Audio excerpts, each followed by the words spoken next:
네, 안녕하세요. 평안히 주셨습니까? 하나님 오늘도 우리에게 좋은 날 허락해 주셨습니다. 오늘도 성령께서 우리와 함께 하시고 성령으로 충만하여서 어떤 일을 하든지 성령의 은혜가 가득한 복된 날이 되시기를 축복합니다. 오늘은 민수기 18장 25절 26절 말씀입니다. 여호와께서 모세에게 말씀하여 이르시되 너는 레위인에게 말하여 그에게 이르라. 내가 이스라엘 자손에게 받아 너희에게 기업으로 준 11조를 너희가 그들에게서 받을 때 그 11조의 11조를 거제로 여호와께 드릴 것이라. 아멘. 레위인은 다른 분깃이 없었기 때문에 하나님께서는 그들을 먹이고 입히셨습니다.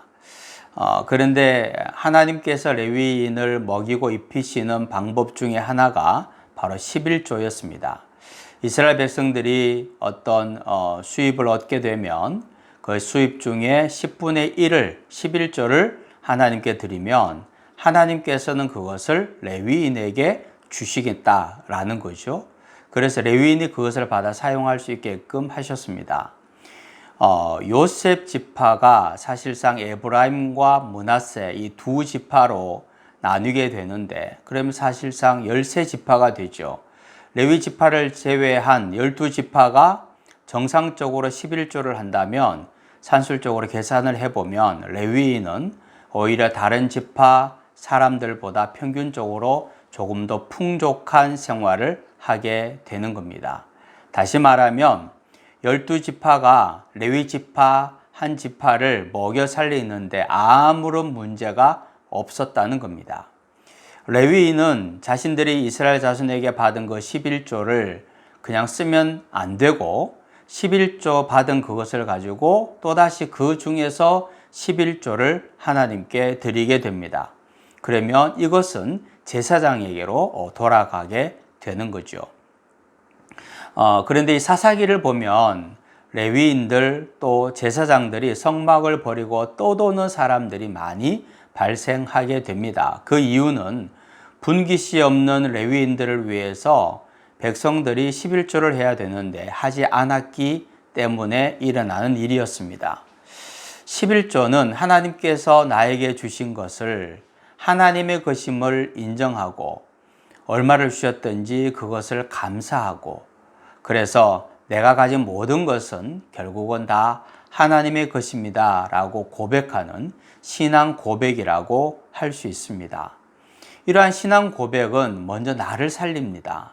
작은 것에서도 감사하는 삶을 살아가는 사람은 물질에서 자유를 얻게 되죠. 물질 때문에 싸우고 속상해하고 갈등하고 힘들어하고 하지 않는다는 겁니다. 하나님께 감사하며 살아갈 때 원망과 불평이 우리 입에서 나오는 것이 아니고 오히려 찬양과 감사가 나오고 이것은 어떤 상황에서든지 우리를 살리는 역할을 하게 되는 거죠. 또한 이러한 신앙 고백은 교회를 살립니다. 11조를 하게 되면 교회 재정이 풍부해지겠죠. 그래서 교회가 마땅히 해야 될 일을 감당할 수 있게 됩니다. 해야 될 일이 분명히 있는데 그리고 이것을 꼭 해야 되는 일인데 교회가 재정이 부족해서 할 수 없다면 그것만큼 안타까운 일도 없을 것입니다. 그리고 이 11조는 목회자와 그 가정을 살립니다. 목회자는 교인으로부터 월급을 받는 사람이 아니라 하나님을 대신한 교회로부터 사례를 받아 살아가는 사람입니다. 사례를 통해서 목회자와 그 가정이 살아가게 되는 것이죠. 내게 주신 모든 것이 하나님의 것임을 인정하고 감사하며 그래서 내 삶 가운데 10분의 1을 떼어서 하나님 앞에 드리는 것은 모두를 살게 하는 일입니다. 나를 살리고 교회를 살리고 목회자를 살리고 더 나아가서 이웃과 사회를 살리는 일이라는 거죠. 오늘도 작은 일에 감사하면서 나의 모든 것이 하나님의 것이고 하나님이 주신 것임을 인정하는 삶이 되기를 축복합니다. 하나님께서 반드시 하나님께 감사하고 모든 것이 하나님의 것임을 인정하는 자에게 복의 복을 더해 주실 줄 믿습니다.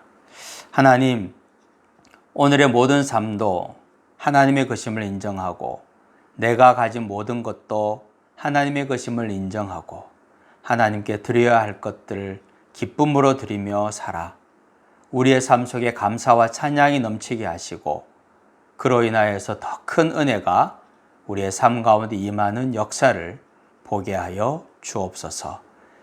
하나님께 모든 것을 감사하며 살아가는 주의 백성들에게 은혜 위에 은혜를 더하시고 복에 복을 더하여 주옵소서. 예수님의 이름으로 기도하옵나이다. 아멘.